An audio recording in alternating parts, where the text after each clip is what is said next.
Welcome to this video. Divide the interval into minimum number of groups.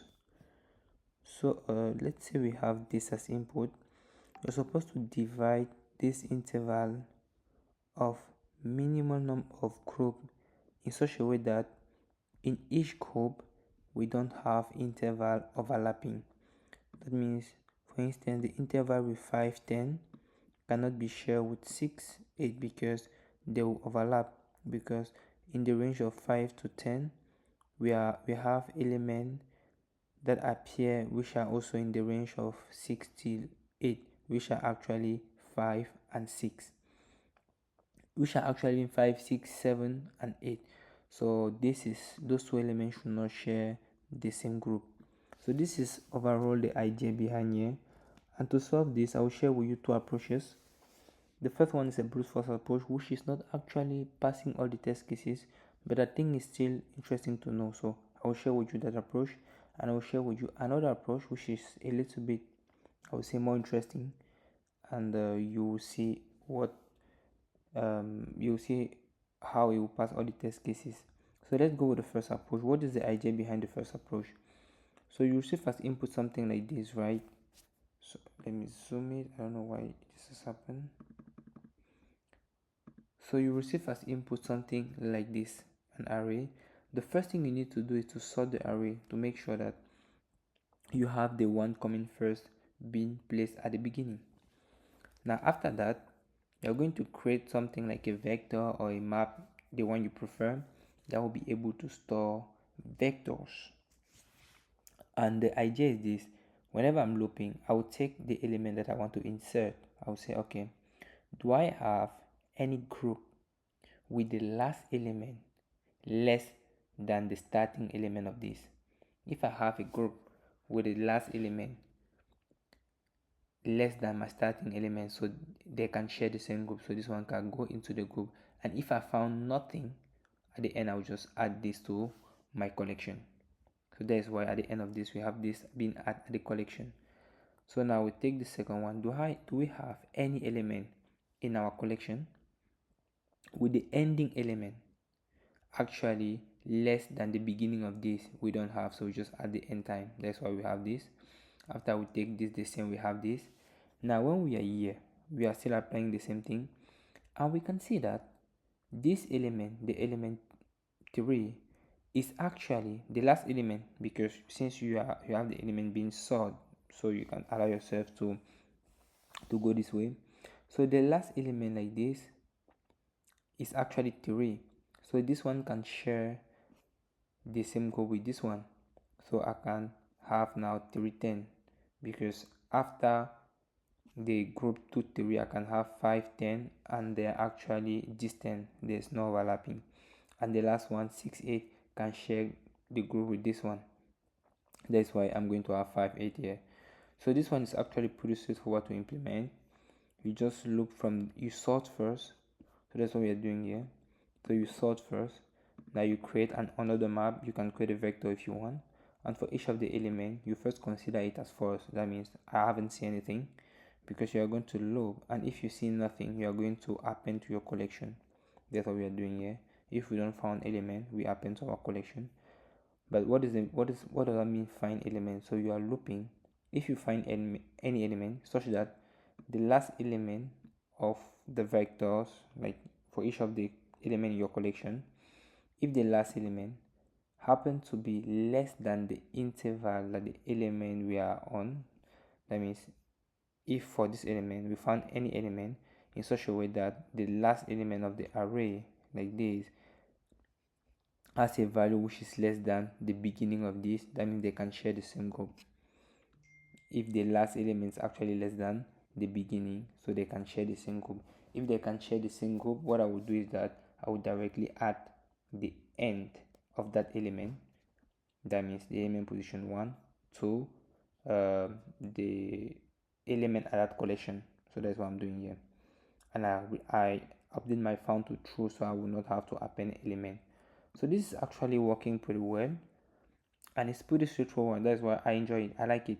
So it's good to know, because it can help you in some scenario.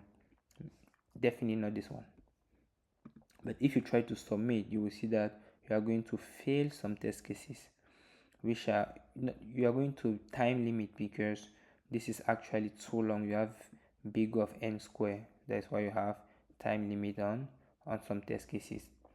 Now, how can we organize ourselves to make this pass all the test cases?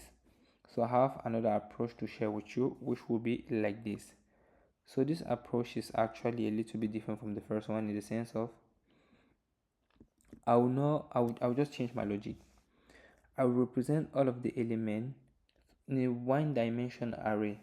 So I have this first array from 5 to 10. This is it from 5 to 10. I have this from 6 to 8. This is the guy. From 1 to 5. This is the guy. From 2 to 3. This is the guy. From 1 to 10. This is the guy. And the idea is that if we found, like, if at this stage, right, at this stage you do agree with me that at this stage I have two elements. Let me take another color, it will be better. Oh, if at this stage I have two elements, that means I will need at least two groups to handle those elements because they are actually overlapping. If they overlap, that means they don't need to be in the same group, they need to be in different group. At this step I have three elements overlapping, and each group should not have overlapping elements, so this should be in a minimum of three groups. So by doing so, I am 100% sure that I can loop from the beginning to the end, and the maximum of overlapping that I can have while looping will be the maximum number of group. Because since those guys are actually overlapping, at this stage then they are no more overlapping. That means the element that was in this group can handle the element that is in this group. So it's all about searching the maximum overlapping that you can find while looping. So now, how do you find the maximum of overlapping? Now there's one thing interesting, is how do you handle such cases when you have an element ending at a given point and another one starting at that point. Are they overlapping or not? So to answer that, we are going to see this.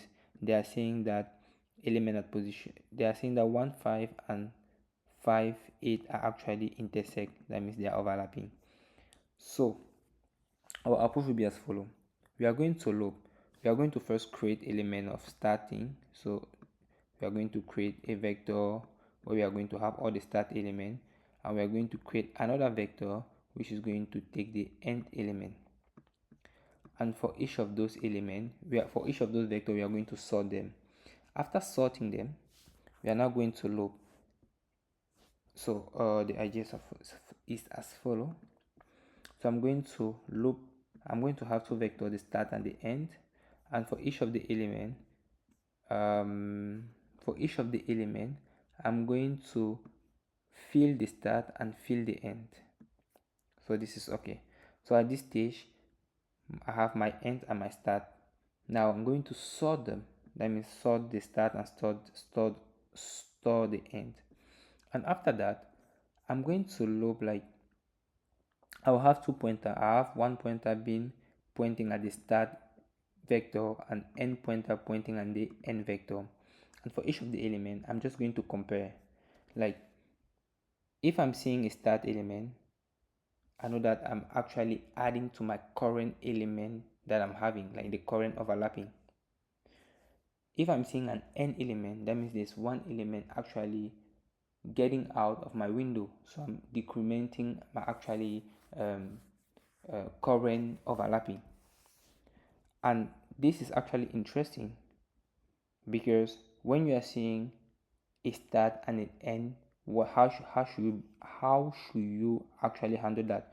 You should first take the entering element, because when taking the entering element, that means this one, you actually consider this and this as overlapping, and only after this that you can now consider the ending element, because it's going to decrement.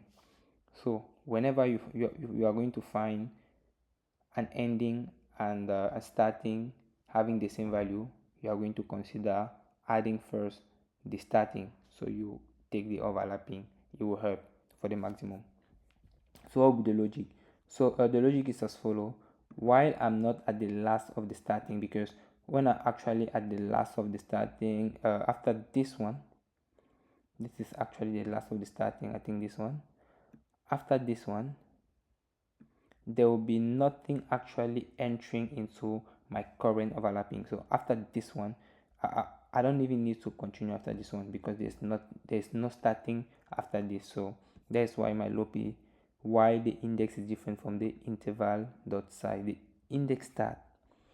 So what I'm doing is that if the start of the index I'm on, like the current index of the start, is actually less or equal, because I want to make sure that if they are actually equal, I will take the start.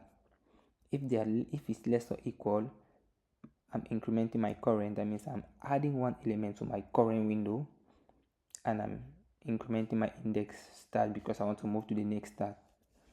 Else I'm decrementing because there's one element getting out of the window, and I'm incrementing my index n.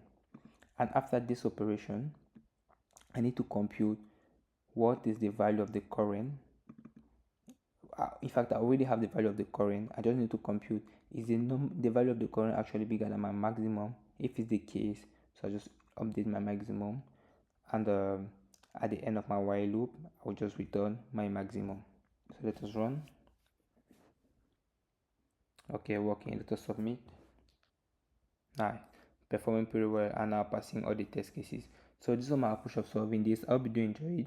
Feel free to give me any input. I'll be really happy to interact with you regarding this. See you tomorrow for a new challenge. Ciao.